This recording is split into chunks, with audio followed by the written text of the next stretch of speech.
es el resultado material, diría yo, de toda esta interacción de diversas actores sociales y también, por supuesto, el territorio, ¿verdad? Porque no hay que olvidar que, primero que nada, una ciudad es un territorio, es un espacio dentro de una territorialidad más amplia y es la interacción y el producto de todas estas producciones culturales lo que hace emerger a la ciudad como un constructo tanto material como social e incluso inmaterial. De manera que lo que se ha venido llamando también en estudios urbanos morfología, pues hace énfasis en esta materialidad, en estas interacciones sociales y funcionales de la ciudad para poder dar cuenta de ellas. Para esto es muy importante identificar la representación como uno de los instrumentos más importantes para el estudio de la forma urbana, pues son las cartas, los mapas y todas otras formas como las planificaciones, son otras formas de procurar instrumentar y llegar incluso a planificar un centro urbano. Entiendo por forma urbana no solo el resultado físico de la ciudad construida, es decir, en última instancia el entorno espacial de la ciudad, sino el proceso mismo en el cual este entorno espacial se ha ido configurando, es decir, a través de las determinaciones tanto sociales como ambientales, históricas, ¿no?, que lo han hecho posible. Creo que esto enriquece el concepto tradicional de diseño urbano, que a veces se autonomiza excesivamente de las condiciones en las cuales se produce. No es lo mismo el diseño urbano en contextos ambientales, climáticos, sociales e históricos muy diversos. Para entender la forma urbana en su totalidad, en su cabalidad, es preciso entender el momento temporal en el que esta forma se produce, entender al mismo tiempo también los procesos sociales y hoy en día igualmente ambientales. ¿Qué significa esto? Que a la hora de proyectar ciudad debemos entender las condiciones, las grandes construcciones en las que esta ciudad se produce, por ejemplo, el hecho hoy muy tan determinante de las condiciones del cambio climático o el hecho de la sociedad o de la ciudad justa, tanto como la propia biografía de cada ciudad y dentro de cada ciudad de cada ámbito específico en el que se ha producido. Esto convierte el trabajo sobre la forma urbana en un hecho muy complejo pero enormemente bello, ya que se trata de lograr construir algo que es difícil pero inevitablemente importante, como es el nuevo hábitat de los seres humanos, teniendo en cuenta sus condiciones concretas, ¿no?, teniendo en cuenta su biografía, teniendo en cuenta lo general, pero al mismo tiempo, sin ninguna duda, también poniendo mucha atención a lo particular, lo específico, lo propio de cada lugar en cada momento histórico determinado. La forma urbana en realidad es bien amplio el concepto, ¿cierto? Y se puede entender al final como una suma de variables que afectan, por supuesto, la ciudad y el trazado urbano de la ciudad, y también su crecimiento, ¿cierto? Y primero debemos considerar entre estas variables la evolución que ha tenido una ciudad, es decir, su historia. Cómo ha sido esta ciudad en el pasado, interpretarla ojalá desde su origen, ¿no? Y cómo esta evolución finalmente se ha graficado en ciertos patrones formales que más o menos dibujan el tejido urbano de la ciudad. Después está el medio natural. También es importante el medio natural, ¿cierto? La topografía del territorio donde la ciudad se asienta, ¿cierto? E incluso el clima, porque como hemos visto, ¿cierto?, en los países árabes o lugares donde hay muchísimo calor, eso da origen a ciertos patrones de asentamiento donde la ciudad es muchísimo más compacta, ¿no?, se privilegian otras cosas. También es importante considerar, para definir la forma urbana, o que interviene en la forma urbana, la situación o la ubicación de una ciudad con respecto a otras urbes dentro del territorio, ¿ya?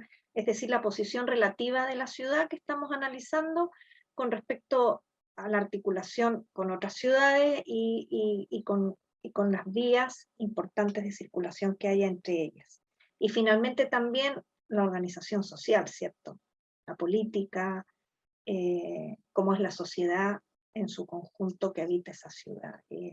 Todo eso define la forma urbana. Pues de una manera muy breve podríamos definir la forma urbana como la expresión física y volumétrica de la materialidad urbana, y está conformada por diferentes elementos como la edificación, trazados viarios, equipamientos, espacios libres, etc. También cabría añadir que la forma urbana es cambiante, siendo el resultado de procesos de ocupación y transformación de la superficie de nuestro planeta. Prefiero hablar en plural, las formas urbanas. Las formas urbanas son productos sociales y culturales con múltiples dimensiones, tienen dimensiones físicas, simbólicas, económicas y políticas. Y las formas urbanas están hechas para vivir bien y para habitar mejor, porque las formas urbanas nos proporcionan cobijo frente al clima, nos proporcionan seguridad frente a otros grupos humanos. Las formas urbanas integran grupos sociales, ya sea la familia, la comunidad, la sociedad. Las formas urbanas facilitan la extroversión de los seres humanos, pero también facilitan la introversión cuando lo necesitamos. En síntesis, las formas urbanas proporcionan espacios para la libertad, espacios para la igualdad, pero por supuesto que las formas urbanas sirven para lo contrario. Sirven para excluir, sirven para controlar, sirven para vigilar, sirven para oprimir. Además, las formas urbanas expresan jerarquías, expresan desigualdades. Las formas urbanas tienen una fuerte dimensión simbólica. Las formas urbanas responden a visiones, a cosmovisiones, a veces religiosas, a veces profanas. Las formas urbanas responden a sueños, digamos, sí, aspiraciones colectivas. Y por último, bueno, pues también las formas urbanas tienen una dimensión histórica.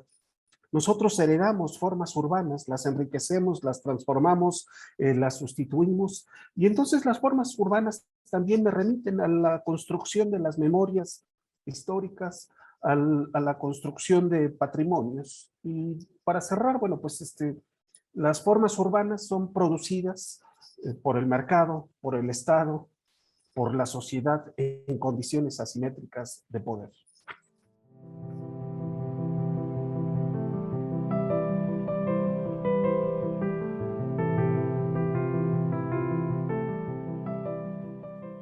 En mi experiencia personal en investigación, me impactó muchísimo los escritos de Marcel Roncayolo sobre la espacialidad, la territorialidad y la interacción de todas estas fuerzas sociales y funcionales que entran en acción en los espacios urbanos.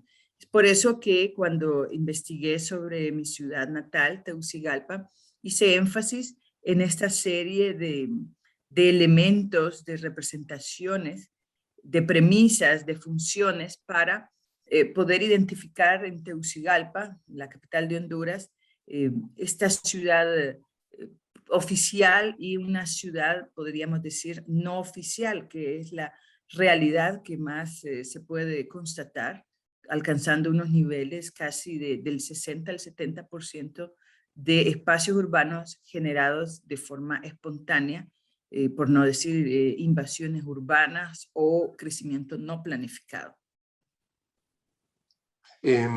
Nosotros en nuestro trabajo abordamos distintas escalas de planeamiento, ¿no? Lo más importante y original de nuestra contribución y lo que marca nuestra línea de investigación que plasmamos en el planeamiento como banco de pruebas, ¿no? de muchas de nuestras hipótesis es la interrelación muy estrecha entre las escalas, la paisajística y la territorial, la escala urbana, la escala de barrio, la escala incluso del inmueble, ¿no? Esta interacción de las escalas nos lleva a trabajar sobre hechos aparentemente paradójicos. Por ejemplo, cuando al trabajar sobre ordenación del territorio necesitamos abordar la microescala para poder controlar las claves de esa transformación del territorio. Es lo que nos pasaba, por ejemplo, cuando hicimos el plan insular de la isla de Menorca. Era un plan territorial de todo un territorio insular, en realidad de un ecosistema tan integrado y complejo como el de una isla, ¿no? Pero la necesidad de poder abordar los grandes procesos de la ocupación turística y de la transformación del territorio nos llevó a tener que estudiar, trabajar y regular a escala muy micro los procesos de ocupación del territorio turístico, las tipologías de edificación, los procesos, los modos de ocuparse el territorio mismo, es decir, elementos de una escala aparentemente pequeña. A veces nos pasa lo contrario, cuando a través de una encomienda, un encargo muy específico, muy pequeño, de un entorno urbano muy limitado, ¿no? Sentimos la necesidad de entender en qué contexto más amplio, geográfico, se inserta en la ciudad. Nos es muy difícil entender lo pequeño sin entender lo grande, sin entender el significado que tiene en ciudad. Y nos es igualmente a veces muy estéril intentar controlar lo grande sin entender y poder incidir en las claves pequeñas, ¿no? Eso es lo que hace que a veces tengamos una práctica rara, extraña, ¿no? En el ámbito, y es que transitamos con mucha fluidez, ¿no? Entre grandes escalas y pequeñas escalas, ¿no? No nos resignamos a tenernos que insertar en una escala grande. Solo diseñadores de microescala urbana, de parques o de espacios urbanos concretos, pero nunca de temas territoriales o de paisajes, ¿no? O viceversa, ¿no? Entendemos que muchas veces, no siempre, pero muchísimas veces, estas escalas están tan interrelacionadas que sin entender una es muy difícil operar algo relevante en la otra. Bueno, en mi investigación, la verdad que me he centrado bastante en cuestiones relativas a la morfología urbana. Empecé en mi doctorado definiendo lo que son periferias interiores, ¿no? Y creando una metodología para identificar y delimitar estas áreas. Entonces, en ese trabajo yo analicé 2 ciudades de tamaño intermedio de Chile, como son Arica y Antofagasta. Son ciudades que son desérticas, ¿no? Y tienen toda una impronta de evolución relacionada con la industria del salitre. Después he tenido la oportunidad de seguir, digamos, desarrollando esta investigación más ampliamente, estudiando ciudades de carácter metropolitano como son Lima, ciudades más grandes, Medellín, o incluso la conurbación de Valparaíso y de Viña del Mar en la región de Valparaíso en Chile. Y la cuestión de las periferias interiores es bien interesante porque es producto de un crecimiento. Las periferias interiores se originan por un crecimiento explosivo de la ciudad que deja en una posición interna antiguas periferias, generalmente muy vulnerables en lo social, en lo físico, en lo urbano, que quedan en el interior de la ciudad, más no quedan integradas, ¿no?, a la ciudad, quedan bastante invisibilizadas incluso por los instrumentos de planificación.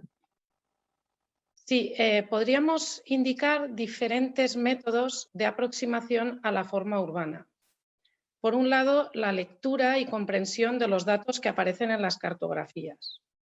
Por otro lado, la descomposición del medio urbano en sus elementos, red viaria, equipamientos, edificación, etc. También serviría de alguna manera como método la cuantificación métrica y geométrica de los elementos y parámetros que conforman la forma urbana. A estos podríamos añadir también diferentes tipos de análisis, como el análisis comparativo de diferentes periodos históricos en el desarrollo de la ciudad, o análisis tipológicos de parcelario, de viario, entre otros. Y finalmente podríamos añadir también los análisis funcionales, que se trataría sobre todo pues, del estudio de programas y funciones del espacio público. En concreto, y por citar un ejemplo en el que se han empleado estos métodos de aproximación, un ejemplo sería el estudio del sistema de espacios libres en la ciudad de Valencia, en el que estamos trabajando pues, ya un tiempo. Aquí hemos utilizado pues, estas metodologías tanto analíticas como de cálculo de métricas, como sobre todo también del estudio social de estos espacios y incluyendo lo que serían pues, análisis morfológicos, funcionales, de forma, tamaño, localización, etc. Por principio de cuentas, hay que reconocer que las formas urbanas están presentes en todos los estudios urbanos. Implícitamente o explícitamente están presentes en cualquier tipo de estudios urbanos, de arquitectos, urbanistas, antropólogos, sociólogos. Cuando estudiamos las ciudades siempre están presentes las formas urbanas. Las formas urbanas son una herramienta útil para entender la ciudad, para analizar la ciudad, para entender las problemáticas, la configuración de la ciudad, para entender el patrimonio. La forma urbana es una herramienta para leer la ciudad, desde las trazas urbanas, la composición de los bloques, el trazado de los lotes, las relaciones abierto o cerrado, público, privado, alto, bajo. Bueno, y acá también podríamos incorporar las funciones urbanas asociadas o atribuidas a esas formas urbanas. Las formas urbanas son una herramienta para analizar la evolución de las ciudades, la transformación de las ciudades, los cambios que las ciudades han tenido, la permanencia de ciertas formas, la sustitución específica de ciertas formas, el cambio de contenido de esas formas urbanas. Un claro ejemplo lo tenemos en los estudios tipológicos que Leonardo Benévolo y sus estudiantes en ese tiempo, Scanavi, Cervelati, introdujeron para el estudio y para la política de rehabilitación del centro histórico de Bolonia. Los estudios tipológicos no son otra cosa sino el estudio de las formas urbanas, en ese caso que estaban al interior del casco histórico de Bolonia. Es un clarísimo ejemplo de cómo la forma urbana es un instrumento para analizar, para ver la ciudad, pero también para diseñar políticas de intervención física sobre esas formas urbanas diversas.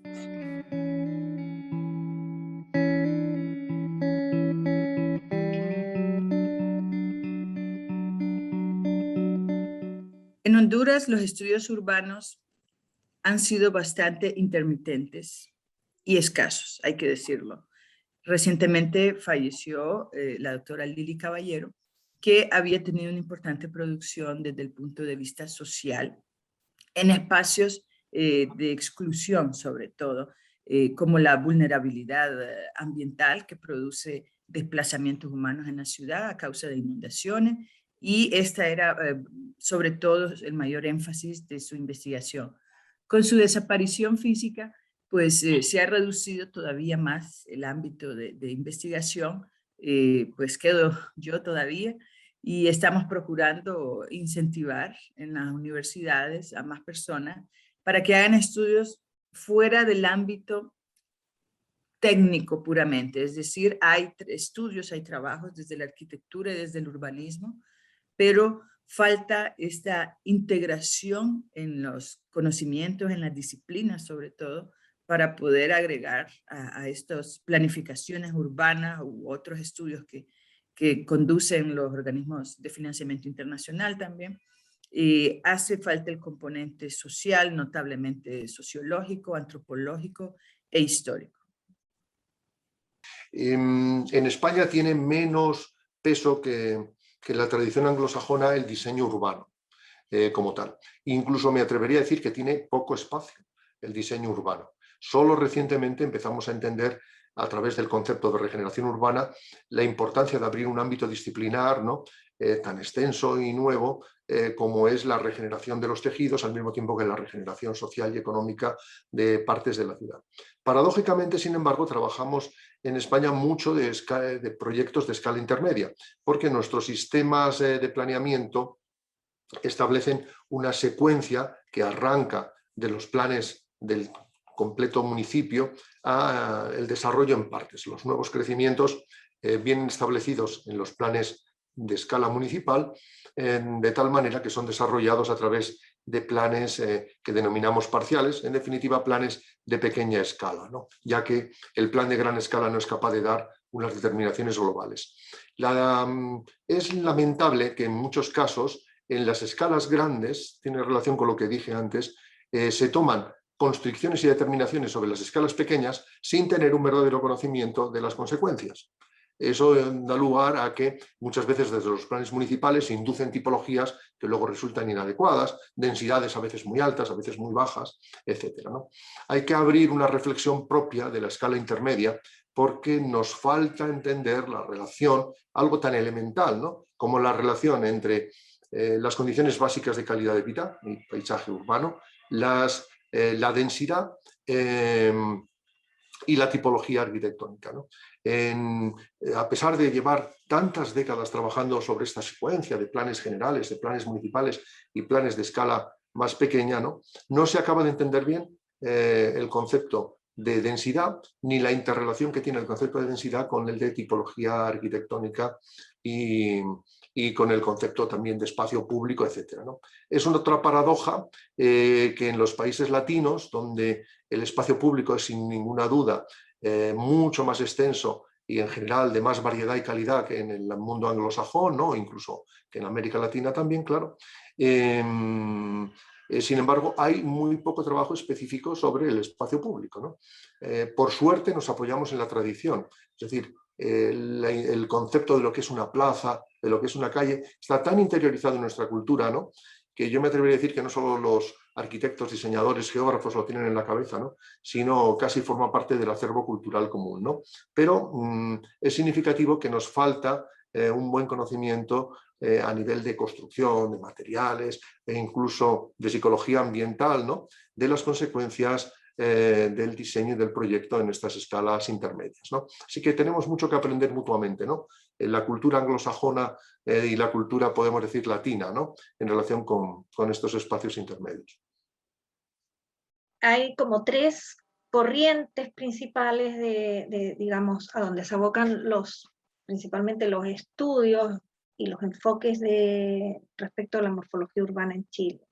Primero está la incidencia que puede tener la morfología urbana en la problemática que tienen barrios vulnerables, ¿ya? Esto lo ha desarrollado muy bien el MIMBU, que es el Ministerio de la Vivienda y Urbanismo de Chile, y ha desarrollado en los últimos años, bueno, desde el 2006 en adelante, o sea, ya bastantes años, ¿cierto?, un programa de recuperación de barrios vulnerables, y se han recuperado casi 200 barrios que estaban situados en la periferia de las ciudades, pero también algunos en una posición un poco más interior, y que tenían gran deterioro físico y vulnerabilidad social. O sea, esa sería como la primera de los enfoques que se les da, ¿cierto?, la vulnerabilidad. Después hay otro enfoque que es igualmente interesante, que es el análisis que tienen los estudios de morfología urbana para aumentar la resiliencia de áreas urbanas frente a fenómenos como pueden ser, por ejemplo, inundaciones, ¿no? Cuando hay marejadas, inundaciones en ciudades costeras, o también en ciudades interiores con respecto a los cauces de río, es decir, la incidencia que tiene la morfología urbana en la resiliencia que puede tener una ciudad frente a fenómenos climáticos, ¿cierto?, y amenazas que son más de índoles naturales. Y luego está lo otro, que es un poco lo que yo he podido participar, que es la fragmentación de la ciudad en el proceso de configuración de áreas metropolitanas. Aquí hay, por ejemplo, se ha estudiado hace poquito por Alejandro Orellana de La Serena, ¿cierto?, que tiene un artículo muy bonito que es del año 2020, que es el estudio del caso de La Serena y Coquimbo, que son dos ciudades que están conurbadas. Ahí yo he participado también estudiando la conurbación de Valparaíso y de Viña del Mar, y estudiando cómo es el tema de las barreras urbanas, cómo se puede mejorar la conectividad de zonas altas, ¿no?, la accesibilidad de zonas altas a través de un corredor verde, o de un corredor de infraestructura verde, etc. Esos son como los tres enfoques que hay principales. Bien, podríamos indicar que fundamentalmente se centran sobre todo en el valor de la ciudad densa y compacta desde el punto de vista de la sostenibilidad, adquiriendo gran importancia el barrio como unidad morfológica y funcional. Por otro lado, también podríamos destacar que generalmente el ámbito de intervención se focaliza en la ciudad existente y desde variables multidisciplinares. También podríamos indicar que cobran gran valor planteamientos centrados en el uso del espacio público por la ciudadanía. Y algunos de estos planteamientos se han reforzado a raíz de la pandemia. Como ejemplo, pues serviría el concepto de la ciudad saludable, las estrategias de renaturalización, de conectividad del verde o temas del paisaje urbano, entre otros. También cabrían destacar los planteamientos alineados con los Objetivos de Desarrollo Sostenible, que añaden a la lectura formal variables como las sociales, ambientales, energéticas, de accesibilidad, de viabilidad económica, de movilidad, etc. Hasta donde conozco, identifico como cuatro enfoques y líneas temáticas sobre los estudios de la forma urbana aplicados acá en México. En primerísimo lugar están los temas de patrimonio, que se multiplican. Los centros históricos, los barrios históricos y en su más amplia expresión el patrimonio urbano es un tema de gran vigencia en México, en América Latina. Y en estos estudios sobre patrimonio, pues casi que es una metodología de rigor, es una metodología obligada. Los estudios tipológicos, estos ya con otras variantes, ¿no? Porque los estudios tipológicos de Benévolo intentaban identificar la forma urbana original, el partido arquitectónico original, y desvalorizaban las transformaciones de esas formas urbanas. Digamos, ahora ya no usamos de la misma forma los estudios tipológicos, pero el estudio de la forma urbana está omnipresente en los estudios de patrimonio urbano con distintas variantes. Hay quien estudia el repoblamiento de centros históricos, el turismo, etc. Un segundo enfoque está en el estudio de la configuración de nuestras zonas metropolitanas. Acá el principal aporte lo han hecho mis colegas y amigos de la UAM Azcapotzalco.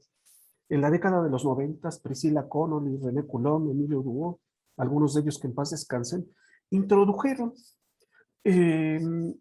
la figura, la categoría de tipo de poblamiento. Digamos, ellos introducen, que al final de cuentas es un estudio de la forma urbana, de la tipología urbana. Ellos introducen los tipos de poblamiento para entender la configuración y la evolución de una ciudad, de ciudades, de una ciudad hecha de distintas partes, en distintas temporalidades, con distintas prefiguraciones, y entonces ellos le llaman tipo de poblamiento. Ellos clasifican la zona metropolitana de la Ciudad de México en 9 tipos de poblamiento. 3 corresponden a la ciudad formal. La ciudad formal es la ciudad planificada, la de las unidades habitacionales, la de los barrios de estratos medios y altos. Hay otra categoría, es de la ciudad informal. Y aquí están los barrios autoproducidos, pero ellos diferencian algunos precarios que son muy jóvenes y algunos ya consolidados. Y por último, una tercera categoría que también es planificada, pero se refiere a la ciudad más antigua. Ellos le llaman la ciudad central hasta 1929, que abarca el centro histórico y los ensanches de la ciudad a fines del siglo XIX y principios del siglo XX. Bueno, uno puede analizar estos tipos de poblamiento y evidentemente me remiten a formas urbanas que de forma predominante han producido este urbanismo formal, este urbanismo informal y la ciudad antigua y los ensanches decimonónicos hasta las primeras décadas. Y recientemente varios colegas han retomado este estudio de los tipos de poblamiento para aplicarlo a otras zonas metropolitanas. Más recientemente, una tercera vertiente, ya es como el 4º seminario que organiza el PUEC, UNAM y la Ibero, sobre mercado inmobiliario y estructura y forma urbana. Lo que hacen ya en este 4º seminario es tratar de entender y de identificar cómo las actuales presiones inmobiliarias están modificando la estructura y las formas urbanas en la ciudad, en las ciudades mexicanas. Pero tengo entendido que en estos últimos seminarios incluso ha habido aportaciones de otros países y ciudades latinoamericanas. Una cuarta y última, había una red que ha cambiado de nombre, pero había una red hace unos 10 años, una red de universidades en Ciudad de México que estudiaban la morfología urbana, estudiaban las distintas formas urbanas de los distintos barrios de la ciudad, su evolución, sus transformaciones y las actuales presiones de distinta dimensión económica o política o incluso social para transformar esos barrios que ellos identificaban. Solamente que ahora, hasta donde sé, han cambiado el nombre. Ahora esta red de investigación es sobre ciudades en transición. Pero ahí adentro, en las ciudades en transición, ahí adentro, implícitamente están estudios sobre la forma urbana.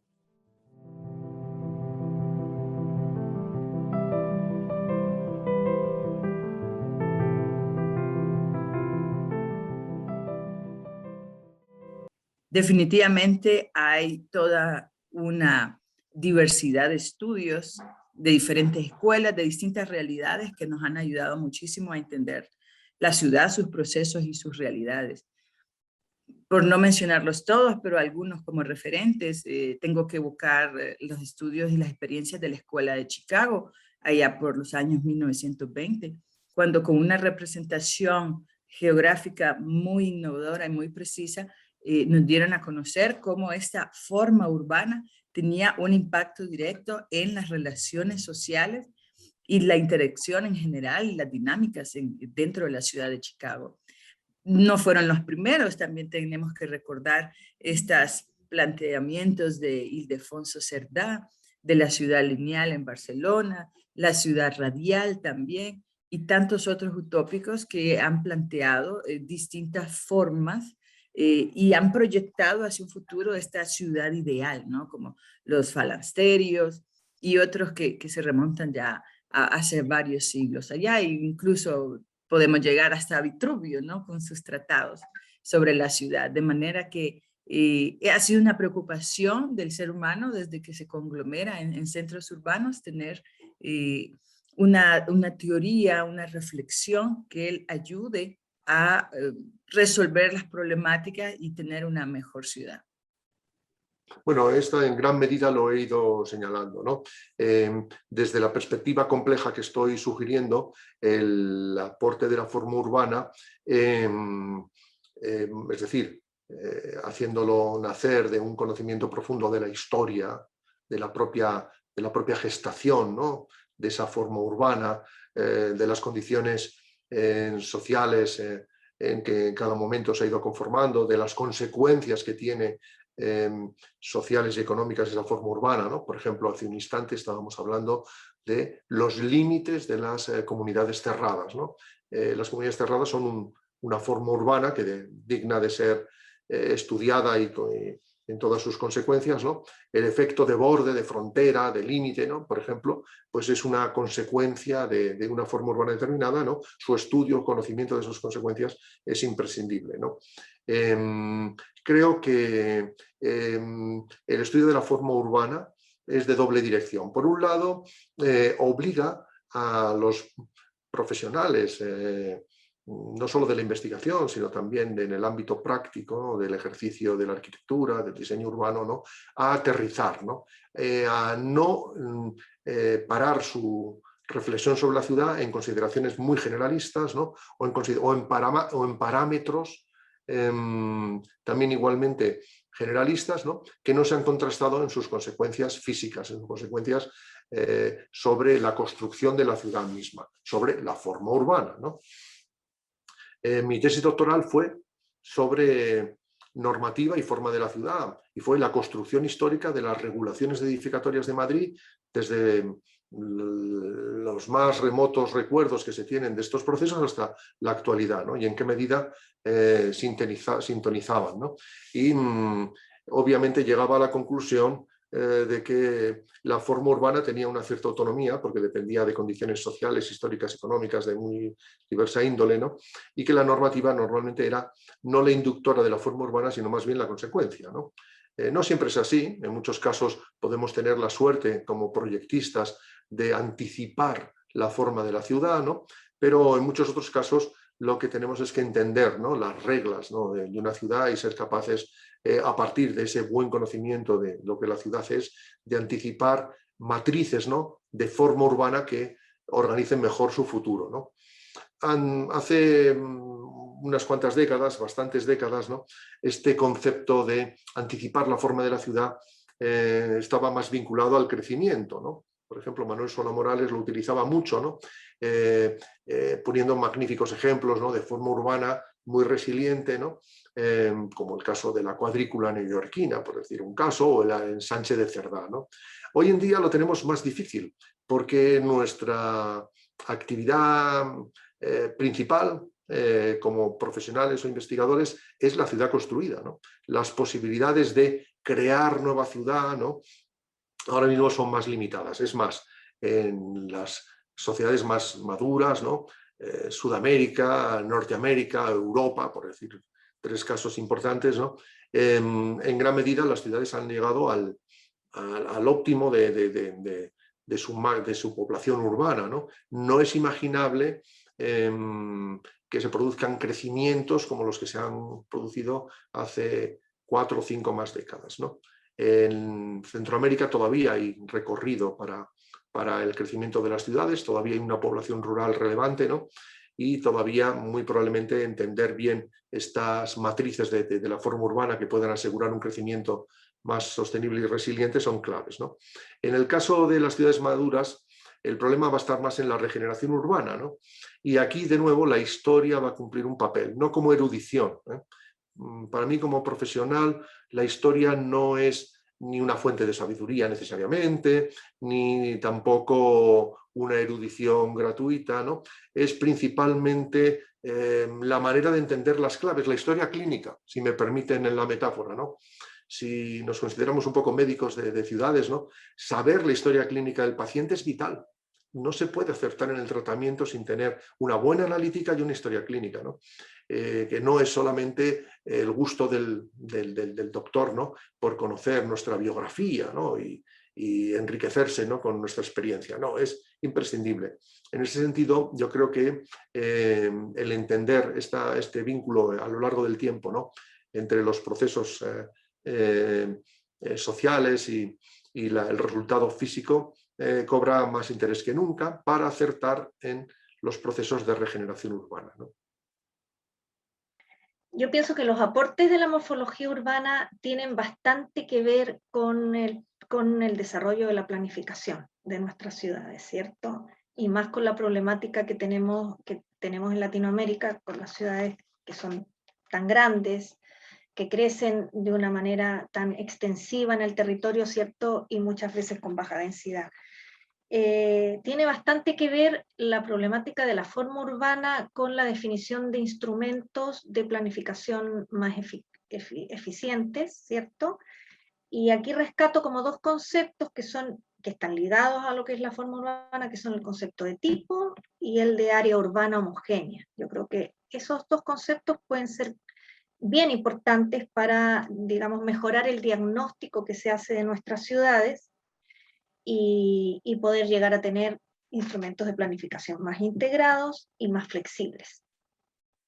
Por un lado, como aportes podríamos destacar, digamos, el análisis y la comprensión de la forma urbana y su evolución suponen una base indispensable para el planteamiento de intervenciones sobre el medio urbano.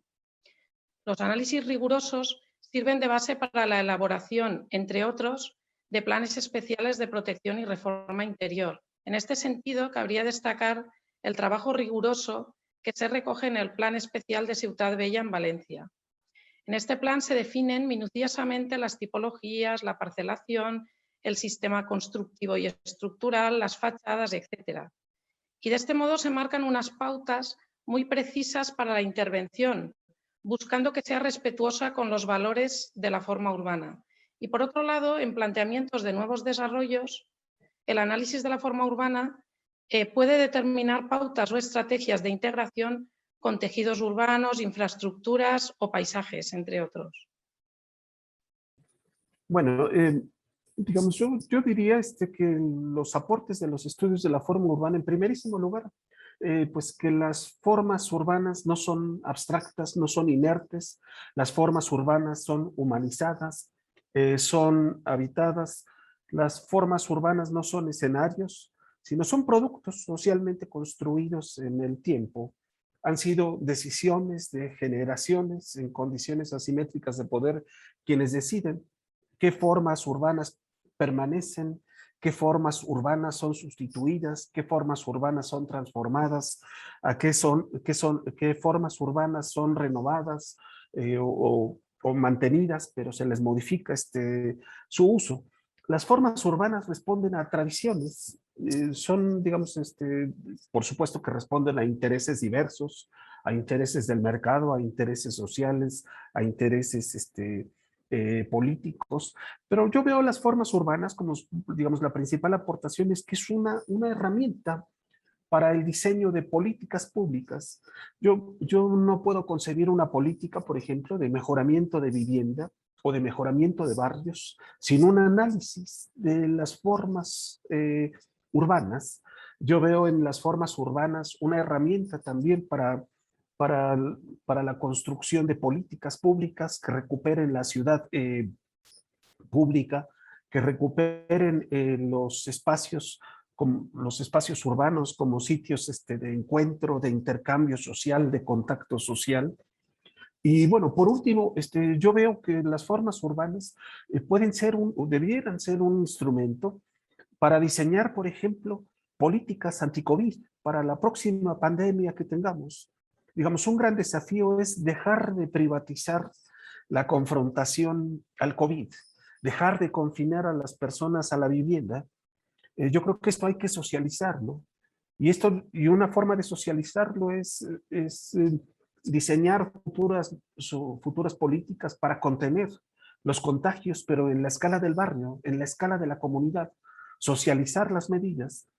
Y yo creo que las formas urbanas son un instrumento, una herramienta muy útil para el diseño de estas políticas.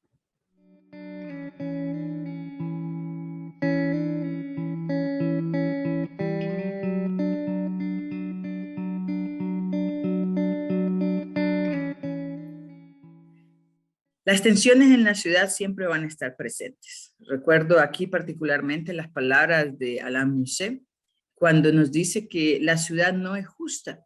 Por lo tanto, ese derecho a la ciudad va a ser, en la mayoría de las veces, un derecho conquistado, no otorgado, ¿verdad? Recordemos que la ciudad ha sido siempre, pues, este gran centro político, esa es la esencia, el alma de la ciudad, y es aquí donde se van a dirimir incluso conflictos que superan la espacialidad del territorio urbano en sí.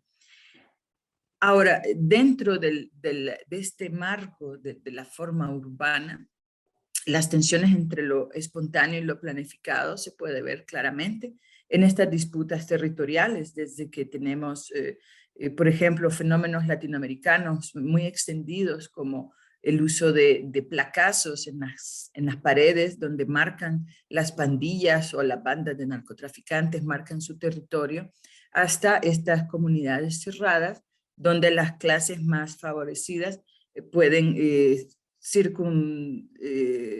circunvalar sus áreas de residencias con cercas, con guardias perimetrales, etcétera, ¿no? Entonces, esas son formas, digamos, pasivas de expresar esta tensión hasta llegar a una forma más activa que ya es la protesta en la calle, la contestación, hasta llegar a la invasión de terrenos que podían ser de propiedad privada o pública y llegan a ser recuperados por pobladores que no encuentran salida a sus problemas por la vía formal, digámoslo. Entonces es así como se manifiestan los vendedores ambulantes, es un caso, los trabajadores informales en la calle, etcétera, etcétera. Todas estas son formas que nos recuerdan que todos tenemos derecho a la ciudad y que no siempre se nos es garantizado ese derecho y por tanto debe ser disputado. Prácticamente casi todas las grandes metrópolis de América Latina, ¿no? El proceso de crecimiento espontáneo que se inició en los 70s, ¿no? 60, 70s, ¿no? Y alcanza un pico, ¿no? Yo diría que en esta década de los 80s, ¿no? Y con retraso en América Central, ¿no? Ha dejado ya una ciudad acabada, ¿no? Pero con reglas totalmente distintas de la ciudad formal, ¿no? Es decir, que tenemos dos ciudades. Y es mejor abordarlo así, claramente, ¿no? Las reglas de una son distintas de las de otra, ¿no? Y tiene tal escala la ciudad informal que la opción que podíamos entender desde Europa, ¿no? Desde, en fin, los países más maduros demográfica y económicamente, ¿no? Como la óptima, que es la remodelación radical, no es factible. No es factible el levantar un tercio, en muchos casos, del conjunto de la ciudad, ¿no? Es necesario plantear acciones justamente de regeneración urbana que tengan en cuenta la posibilidad de evolucionar esos tejidos espontáneos, ¿no? De estos tejidos en origen espontáneos, ¿no? De alguna manera esos tejidos también en su propia historia han ido enriqueciéndose según el nivel de renta de los habitantes ha ido mejorando un poco, ¿no? La vivienda se ha convertido de alguna forma en progresiva, ¿no? Ha ido también, pero al mismo tiempo se han ido deteriorando ambientalmente, ¿no? Porque esa densificación que han sufrido desde el punto de vista espontáneo no ha ido paralela de la mejora de dotaciones, equipamiento, etcétera, ¿no? A mí me parece que la línea brasilera, aquella de ciudad-barrio, ¿no? Era interesante, ¿no? Porque planteaba como opción principal no la demolición teórica y la reedificación de una nueva ciudad distinta, donde no quedaran huellas de lo anterior, ¿no? Que ya digo, no lo veo factible principalmente por el nivel de inversión y de recursos sociales y económicos que implica, ¿no? A esa escala, ¿no? Pero el programa Favela Barrio entendió bien los procesos endógenos de regeneración de estos espacios, fundamentalmente a partir de la incorporación de dotaciones, que es lo que hace a la ciudad, ¿no? Dotaciones principalmente educativas, deportivas, sanitarias, de servicios asistenciales del estado del bienestar, ¿no? Por supuesto, de zonas verdes, etcétera, ¿no? Es un proceso también costoso, muy costoso, porque evidentemente insertar estas dotaciones implica realojos, implica redensificación de algunas áreas, ¿no?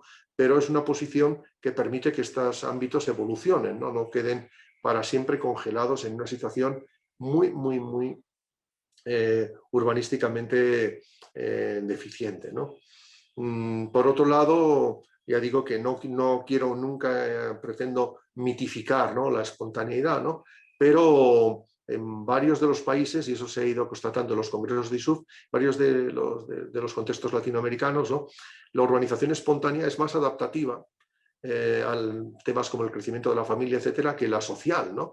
En Colombia, por ejemplo, ahí sí realicé una investigación con el equipo de la Universidad Javeriana, ¿no?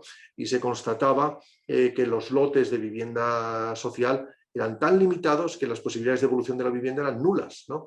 Y por tanto, en muy poco tiempo, las circunstancias de habitabilidad de las viviendas sufrieron un deterioro radical, ¿no? Bueno, aprender de estos hechos, ¿no? Yo creo que es lo que ahora mismo toca, ¿no?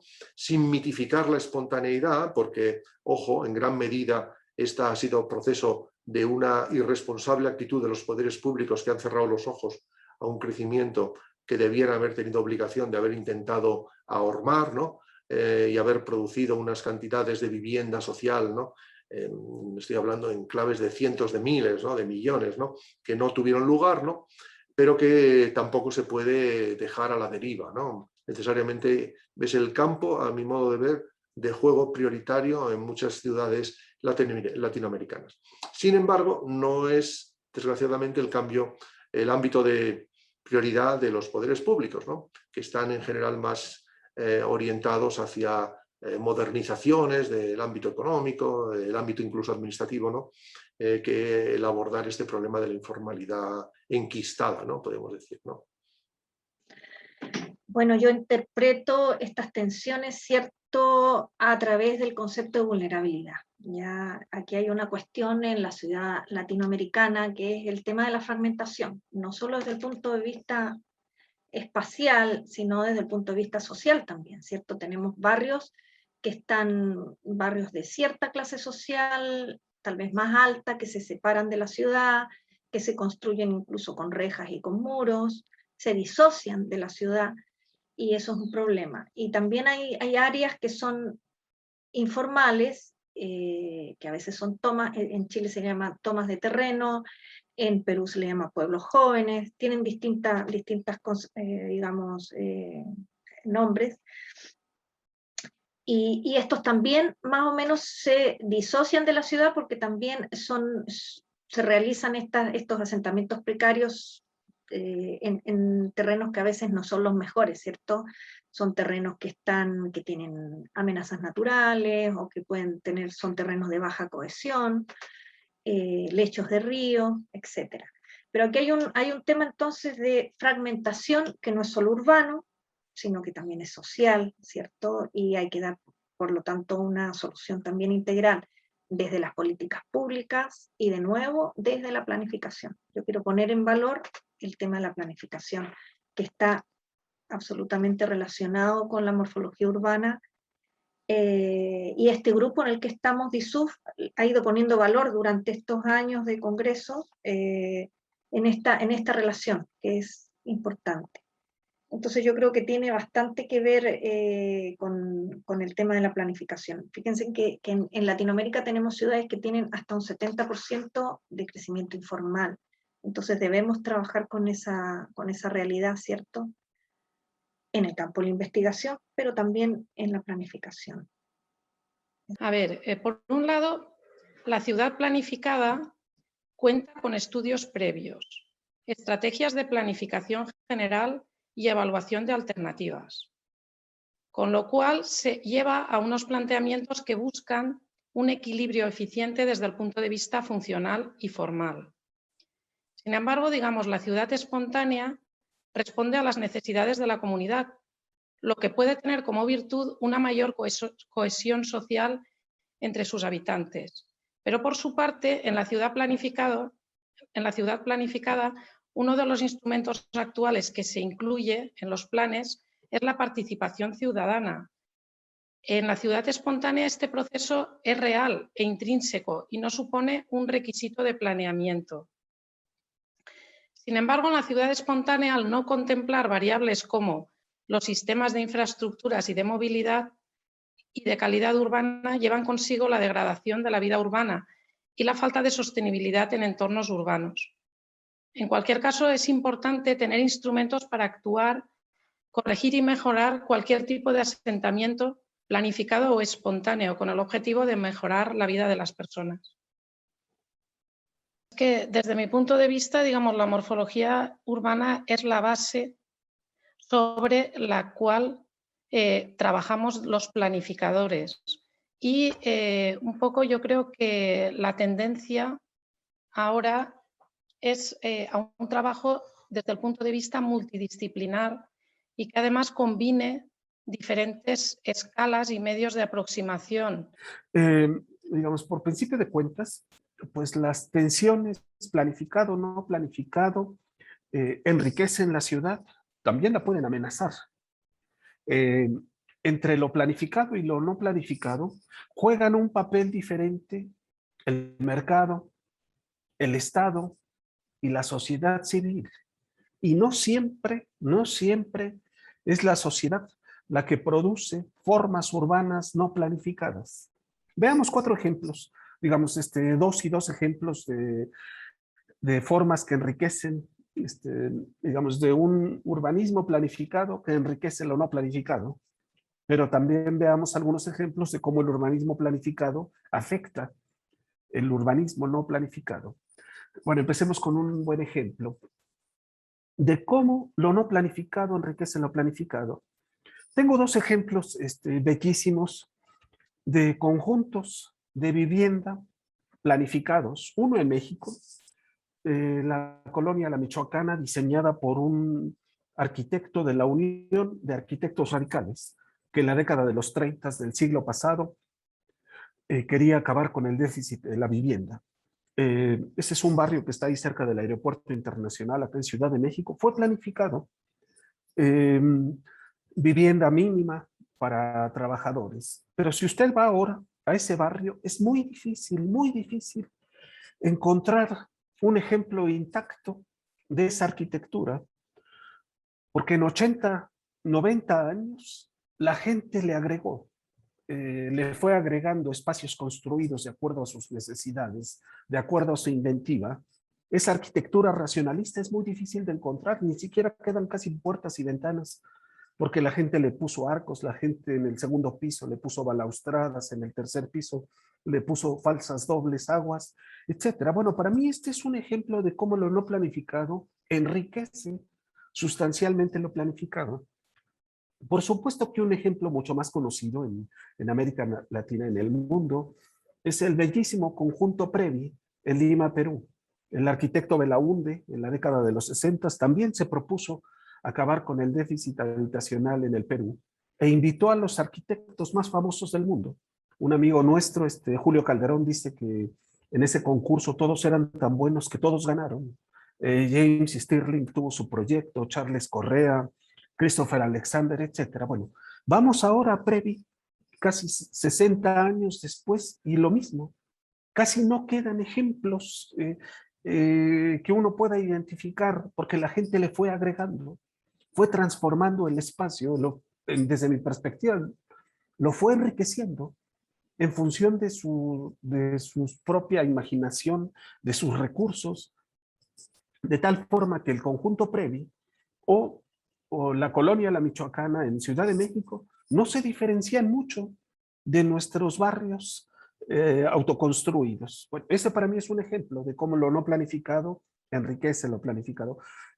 Un ejemplo de cómo lo planificado perjudica lo no planificado y lo planificado. En Ciudad de México, en selectos territorios urbanos tenemos un verdadero asedio inmobiliario. Nuevos artefactos, grandes torres para viviendas, para oficinas, centros comerciales invaden selectos territorios bien comunicados. Estos nuevos artefactos urbanos no están construidos ni diseñados en función de necesidades locales. Una, porque son carísimos, son inaccesibles para la mayor parte de la población. Además, están concebidos como valores financieros. Estas construcciones respaldan acciones financieras que se cotizan en mercados bursátiles internacionales. Además, este nuevo urbanismo, esta nueva forma de no hacer ciudad, esta nueva urbanización verticalizada, incrementa las rentas urbanas, incrementa los costos de los barrios y genera desplazamientos. A veces como condición, expulsan a la población para hacer una nueva torre. Y la otra, incremento de las urbanas, que ya la gente no encuentra vivienda asequible en esos barrios y tiene que emigrar. Entonces, para mí es un ejemplo de cómo lo planificado afecta lo planificado y no planificado. Un ejemplo contrario serían los programas de mejoramiento de barrios o ciertos programas de mejoramiento de barrios. Digamos, esta política que inventaron en el Cono Sur, en Chile, Argentina, Brasil, que apenas en el siglo XXI llega a la Ciudad de México, mejora los espacios, los barrios autoconstruidos por la población. Bueno, esos barrios